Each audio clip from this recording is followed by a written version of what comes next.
আসসালামু আলাইকুম রহমতুল্লাহি বারকাতু।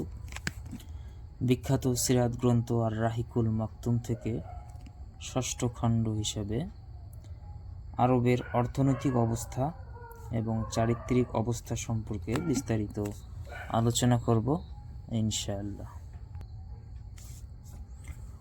অর্থনৈতিক অবস্থা ছিল সামগ্রিক সামাজিক অবস্থার অধীন। আরবদের জীবিকার উৎসের কথা চিন্তা করলে দেখা যায় যে ব্যবসা বাণিজ্যই ছিল তাদের জীবনের প্রয়োজনীয় উপকরণ সংগ্রহের প্রধান মাধ্যম। দেশ থেকে দেশের আমদানি রপ্তানি, বণিক ও ভ্রমণের জন্য পর্যটকদের আগমনের পথ নিরাপদ ছিল না।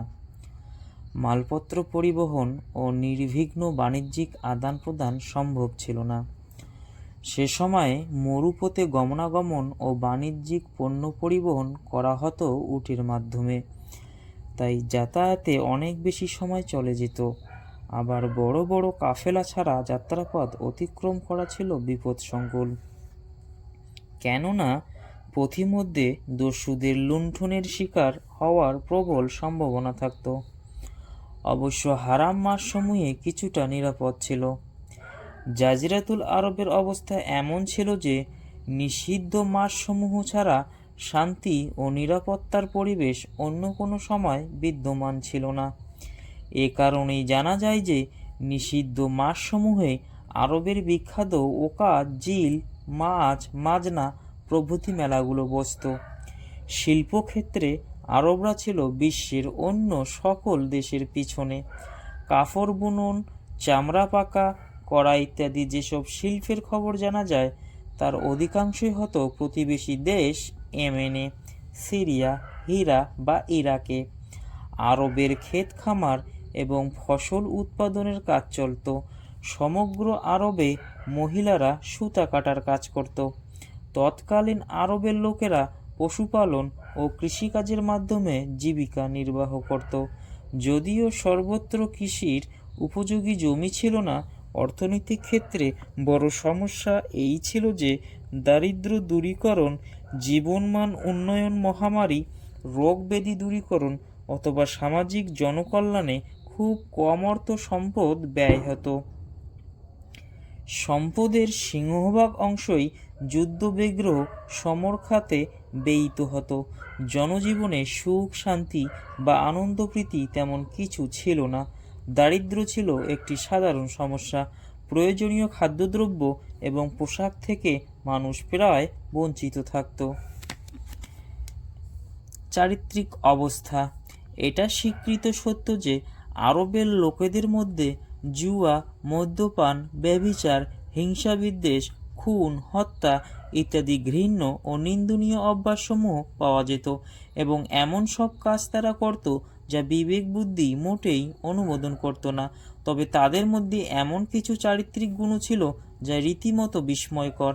নিচে গুণাবলীর কিছু বিবরণ উল্লেখ করা হলো। দয়া ও দানশীলতা। এটা ছিল আরবের একটা বিশেষ গুণ। এক্ষেত্রে তাদের মধ্যে রীতিমতো প্রতিযোগিতামূলক মনোভাব লক্ষ্য করা যেত। এই গুণের উপর তারা এত গর্ব করত যে আরবের অর্ধেক মানুষই কবি হয়ে গিয়েছিল। এ ব্যাপারে কেউ নিজের প্রশংসা করত, কেউ অন্য কারো প্রশংসা করত। কখনো এমন হতো যে প্রচণ্ড শীতে এবং অভাবের সময়ও হয়তো কারো বাড়িতে মেহমান এলো, সেই সময় গৃহস্বামীর কাছে একটা মাত্র উটেই ছিল সম্বল। গৃহস্বামী অতিথিয়তা করার জন্য সেই পশুই জবাই করে দিত। দয়া এবং উদারতার কারণেই তারা মোটা অঙ্কের ক্ষতিপূরণ করে নিত এবং সে ক্ষতিপূরণ যথারীতি আদায় করত। এমনইভাবে মানুষকে ধ্বংস এবং রক্তপাত থেকে রক্ষা করে অন্যান্য ধনী এবং বিশিষ্ট ব্যক্তির উপর নিজের শ্রেষ্ঠত্ব প্রমাণ করে গর্ব করত।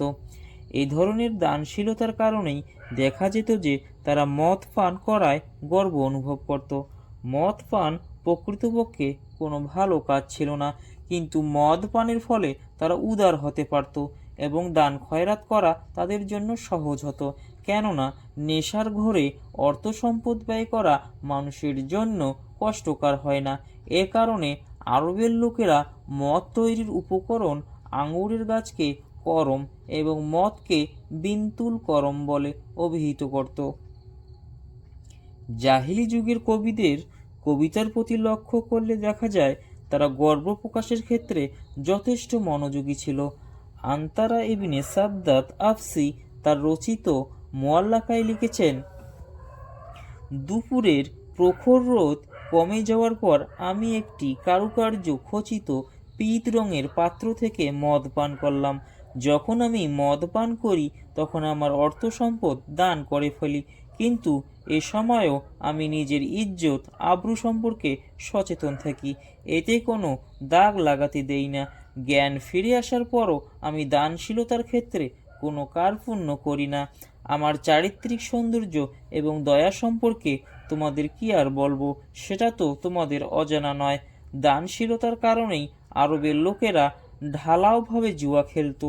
তারা মনে করত যে এটা দানশীলতার একটা পথ, কেননা জুয়া খেলার পর জুয়ারিরা যা লাভ করত অথবা লাভ থেকে খরচের পর যা বেঁচে যেত সেসব তারা গরিব দুঃখীদের মধ্যে দান করে দিত।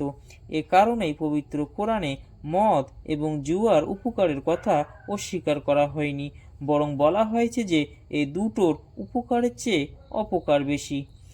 আল্লাহ তাআলা বলেন, লোকেরা তোমাকে মদ ও জুয়া সম্পর্কে জিজ্ঞাসা করে, বলো উভয়ের মধ্যে মহাপাপ এবং মানুষের জন্য উপকারও আছে, কিন্তু এদের পাপ উপকারের চাইতে বেশি। অঙ্গীকার পালন। আরবের লোকেরা অঙ্গীকার পালনকে ধর্মের অংশ বলে মনে করত। অঙ্গীকার পালন বা কথা রাখতে গিয়ে তারা জানমালের ক্ষতিকেও তুচ্ছ মনে করত। এটা বোঝার জন্য হানি ইবনে মাসুদ সাহেবানি, সামওয়াল ইবনে আদিয়া এবং হজের ইবনে জাররার ঘটনাগুলো যথেষ্ট। 3. আত্মমর্যাদা সচেতনতা। জুলুম অত্যাচার সহ্য করেও নিজের মর্যাদা বজায় রাখা ছিল জাহিলি যুগের পরিচিত একটি চারিত্রিক গুণ। এর ফলে বীরত্ব বাহাদুরি প্রকাশ করত। তাদের ক্রোধ ছিল অসামান্য, হঠাৎ করেই তারা ক্ষেপে যেত। অবমাননার সামান্য লক্ষণ প্রকাশ পাওয়া গেলেও তারা অস্ত্র নিয়ে বেরিয়ে পড়ত এবং রক্তপাত ঘটাত। এই ব্যাপারে তারা নিজের জীবনকে তুচ্ছ মনে করত। সংকল্প বাস্তবায়ন। জাহিলি যুগের লোকদের একটা বৈশিষ্ট্য ছিল এই যে কোনো কাজ করার জন্য প্রতিজ্ঞা করলে সে কাজ থেকে তারা কিছুতেই দূরে থাকতো না, কোনো বাধাই তারা মানত না। জীবন বিপন্ন হলেও সে কাজ তারা সম্পাদন করত। সহিষ্ণুতা এবং দূরদর্শিতামূলক প্রজ্ঞা, এটাও আরবের লোকেদের একটা মহৎ গুণ, কিন্তু বীরত্ব এবং যুদ্ধের জন্য সবসময় তৈরি থাকার কারণে এ গুণ তাদের মধ্যে ছিল দুর্লভ। বেদুইন সুলভ সরলতা। তারা সভ্যতার উপকরণ থেকে দূরে অবস্থান করত এবং এক্ষেত্রে তাদের অনীহা ছিল। এ ধরনের সাদাসিধে সহজ সরল জীবনযাপনের কারণে তাদের মধ্যে সত্যবাদিতা এবং আমানতদারি পাওয়া যেত। প্রতারণা, অঙ্গীকার ভঙ্গ এসবকে তারা ঘৃণা করত। আমরা মনে করি যে জাজিরাতুল আরবের সাথে সমগ্র বিশ্বের যে ধরনের ভৌগোলিক অবস্থান ছিল সেটা ছাড়া উল্লিখিত চারিত্রিক গুণাবলীর কারণেই তাদেরকে মানবজাতির নেতৃত্ব এবং নবুয়তের জন্য মনোনীত করা হয়েছিল। এসব গুণাবলীর কারণে হঠাৎ করে যদিও তারা ভয়ঙ্কর হয়ে উঠত এবং অঘটন ঘটাতো, তবু এ কথা অস্বীকার করা যাবে না যে এসব গুণাবলী ছিল অত্যন্ত প্রশংসনীয়, প্রকৃত মানবিক গুণ। সামান্য সংশোধনের পর এসব গুণ মানুষের জন্য মহা কল্যাণকর প্রমাণিত হতে পারে। ইসলাম সেই কাজ সম্পাদন করেছে। সম্ভবত উল্লিখিত চারিত্রিক গুণাবলীর মধ্যে অঙ্গীকার পালনের পর আত্মমর্যাদাবোধ এবং প্রতিজ্ঞা পালন ছিল সবচেয়ে মূল্যবান এবং প্রশংসনীয়। এসব গুণাবলী এবং চারিত্রিক শক্তি ছাড়া বিশৃঙ্খলা, অশান্তি ও অকল্যাণ দূর করে ন্যায়নীতি ও সুবিচারমূলক ব্যবস্থার বাস্তবায়ন সম্ভব নয়। জাহিলি যুগে আরবের লোকদের মধ্যে আরও কিছু উল্লেখযোগ্য চারিত্রিক গুণ ছিল, কিন্তু এখানে সবগুলো আলোচনা করার প্রয়োজন নেই। তিনি সেই মহান সত্তা যিনি তাদের সাধারণ জনগোষ্ঠী থেকে তাদেরই একজনকে রসুল করে পাঠিয়েছেন। সে তাদের আল্লাহর আয়াতসমূহ পড়ে শোনাবে, তাদের জীবনকে জাহিলিয়াত থেকে পবিত্র করবে, সর্বোপরি তাদের দ্বীনের কৌশল শিক্ষা দিবে। অথচ এ লোকগুলোই সে আসার আগে পর্যন্ত এক সুস্পষ্ট গোমরাহিতে নিমজ্জিত ছিল। নবী করিম সাল্লাল্লাহু আলাইহি সাল্লাম তার পরদাদা হাশেম ইবনে আবদে মান্নাফের পরিচয়ে হাশেমি বংশোদ্ভূত হিসেবে পরিচিত। কাজে হাশেম এবং পরবর্তী কয়েকজনের সংক্ষিপ্ত পরিচয় উল্লেখ করা জরুরি। হাশেম।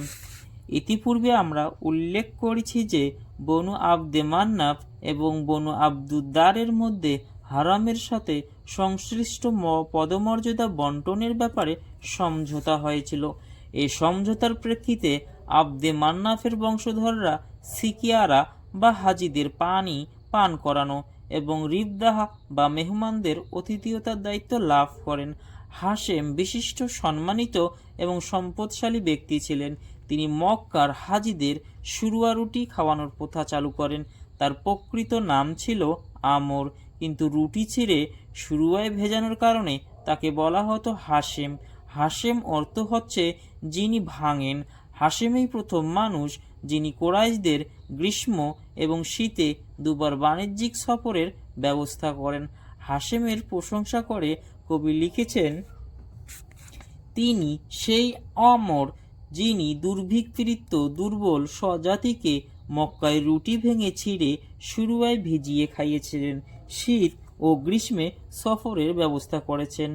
হাশেম বা আমরের একটি গুরুত্বপূর্ণ ঘটনা এই যে তিনি ব্যবসার জন্য সিরিয়া সফরে গিয়েছিলেন।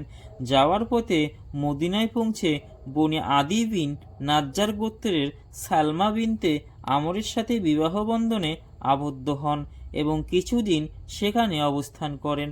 গর্ভবতী হওয়ার পর স্ত্রীকে পিত্রালয়ে রেখে তিনি সিরিয়ায় রওনা হন। ফিলিস্তিনের গাজা শহরে গিয়ে তিনি ইন্তেকাল করেন। এদিকে সালমার গর্ভ থেকে একটি সন্তান ভূমিষ্ঠ হয়। এটা 497 ঈসাই সালের ঘটনা। শিশুর মাথার চুলে ছিল শুভ্রতার ছাপ। এ কারণে সালমা তার নাম রেখেন সায়েবা। ইয়াসরেব বা মদিনায় সালমা তার পিত্রালয়ে সন্তানের প্রতিপালন করেন। পরবর্তীকালে এ শিশুই আব্দুল মোতালেব নামে পরিচিত হন। দীর্ঘকাল যাবৎ হাশেমি বংশের লোকেরা এ শিশুর সন্ধান পায়নি। হাশেমের মোট 4 পুত্র ও 5 কন্যা ছিল। এদের নাম নিম্নরূপ: আসাদ, আবু সাইফি, নাজলা, আব্দুল মোতালেব। কন্যাদের নাম সাফা, খালেদা, জয়ফা, রোকাইয়া এবং জান্নাত। আব্দুল মোতালেব। ইতিপূর্বেই উল্লেখ করা হয়েছে যে হাজিদের পানি পান করানো এবং মেহমানদারি করার দায়িত্ব হাশেমের পর তার ভাই মোতালেব পেয়েছিলেন। তিনিও ছিলেন তার পরিবার ও কওমের অত্যন্ত মর্যাদা সম্পন্ন ব্যক্তি। তিনি কোনো কথা বললে সে কথা কেউ উপেক্ষা করত না। দানশীলতার কারণে কুরাইশরা তাকে ফাইয়াজ উপাধি দিয়েছিলেন। সায়েবা অর্থাৎ আব্দুল মোতালেব বয়স যখন 10-12 বছর হয়েছিল তখন মোতালেব তার খবর পেয়েছিলেন। তিনি সায়েবাকে নিয়ে আসার জন্য মদিনায় গিয়েছিলেন। মদিনায় অর্থাৎ ইয়াসরেবের কাছাকাছি পৌঁছার পর সায়েবার প্রতি তাকালে তার 2 চোখ অশ্রু সজল হয়ে উঠল। তিনি তাকে বুকে জড়িয়ে ধরলেন। এরপর নিজের উটের পিছনে বসিয়ে মক্কার পথে রওনা হলেন। কিন্তু সায়েবা তার মায়ের অনুমতি না নিয়ে মক্কায় যেতে অস্বীকার করলেন। মোতালেব যখন সায়েবার মায়ের কাছে অনুমতি চাইলেন তখন সায়েবার মা সালমা অনুমতি দিতে অস্বীকার করলেন। মোতালেব বললেন ও তার পিতার রাজত্বে এবং আল্লাহর ঘরের দিকে যাচ্ছে। একথা বলার পর সালমা অনুমতি দিলেন। মোতালেব তাকে নিজের উটের পিছনে বসিয়ে মক্কায় নিয়ে এলেন।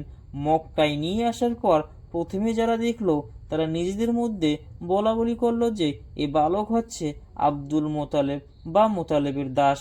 তখন মোতালেব জনগণের ভুল ধারণা সঠিক করে দেন এবং বলেন যে এ বালক হলো আমার ভাতিজা। এরপর থেকে সায়েবা মোতালেবের কাছে বড় হতে থাকেন এবং একসময় যুবক হন। পরবর্তীকালে মোতালেব ইয়েমেনের দাম্মানে মারা যান। তার পরিত্যক্ত পদমর্যাদা সায়েবা লাভ করেন। আব্দুল মোতালেব তার স্বজাতীয়দের মধ্যে এত বেশি সম্মান ও মর্যাদা লাভ করেছিলেন যে ইতিপূর্বে অন্য কেউ একটা লাভে সক্ষম হয়নি। স্বজাতির লোকেরা তাকে প্রাণ দিয়ে ভালোবাসত এবং তাকে অভূতপূর্ব সম্মান দিত। মোতালেবের মৃত্যুর পর নওফেল আব্দুল মোতালেবের কিছু জমি জোর করে দখল করে নেন। আব্দুল মোতালেব কুরাইশ বংশের কয়েকজন লোকের সাহায্য চান, কিন্তু তারা এ বলে অক্ষমতা প্রকাশ করেন যে আপন চাচার বিরুদ্ধে আমরা আপনার পাশে দাঁড়াতে পারবো না। অবশেষে আব্দুল মুতালেব বনি নাজ্জার গোত্রে তার মামার কাছে কয়েকটি কবিতা লিখে পাঠান। সেই কবিতায় সাহায্যের আবেদন জানানো হয়েছিল। জবাবে তার মামা আবু সাদ ইবনে আদি ৮০ জন জওয়ান নিয়ে রওনা হয়ে মক্কার নিকটবর্তী আবতাহ নামক জায়গায় অবতরণ করেন। আব্দুল মোতালেব তাকে ঘরে যাওয়ার আমন্ত্রণ জানান, কিন্তু আবু সাদ বললেন, না, আমি আগে নওফেলের সাথে দেখা করতে চাই। এরপর আবু সাদ নওফেলের সামনে এসে দাঁড়ালেন। নওফেল সে সময় মক্কার কয়েকজন বিশিষ্ট কুরাইশদের সাথে বসে কথা বলছিলেন। আবু সাদ তলোয়ার কোষমুক্ত করে বললেন, এ ঘরের প্রভুর শপথ, যদি তুমি আমার ভাগ্নের জমি ফিরিয়ে না দাও তবে এ তলোয়ার তোমার দেহে ঢুকিয়ে দেব। নওফেল বলেন, আচ্ছা নাও, আমি ফিরিয়ে দিচ্ছি। আবু সাদ কুরাইশ নেতৃবৃন্দকে সাক্ষী রেখে আব্দুল মোতালেবকে তার জমি ফিরিয়ে দিলেন। এরপর আবু সাদ আব্দুল মোতালেবের ঘরে গেলেন এবং সেখানে ৩ দিন অবস্থানের পর উমরা পালন করে মদিনায় ফিরে গেলেন। এরপর নওফেল বনি হাশেমের বিরুদ্ধে বনি আবদে শামসের সাথে সহায়তায় অঙ্গীকার করল। এদিকে বনু খোজা গোত্র লক্ষ্য করল যে বনু নাজ্জার আব্দুল মোতালেবকে এভাবে সাহায্য করল। তখন তারা বলল, আব্দুল মোতালেব তোমাদের যেমন তেমনি আমাদেরও সন্তান, কাজে আমাদের উপর তার সাহায্য করার অধিকার রয়েছে। এর কারণ ছিল এই যে আবদে মান্নাফের মা বনু খোজা গোত্রের সাথে সম্পর্কিত ছিল। এ কারণে বনু খোজা দারুন নদওয়ায় গিয়ে বনু আবদে শামস এবং বনু নওফলের বিরুদ্ধে বনু হাশিমের নিকট সাহায্যের প্রতিশ্রুতি ব্যক্ত করল। এ প্রতিশ্রুতি পরবর্তী সময়ে ইসলামী যুগে মক্কা বিজয়ের কারণ হয়েছিল। এ সম্পর্কে বিস্তারিত বিবরণ পরে উল্লেখ করা হবে। কাবা ঘরের সাথে সম্পর্কিত থাকার কারণে আব্দুল মোতালেবের সাথে 2টি গুরুত্বপূর্ণ ঘটনা ঘটেছিল। একটি জমজম কূপ খনন, অন্যটি হাতিযুদ্ধের ঘটনা। প্রিয় ভিউয়ার্স, আজকে এই পর্যন্ত। বাকি সপ্তম পর্ব খুব তাড়াতাড়ির মধ্যে নিয়ে আসব ইনশাআল্লাহ।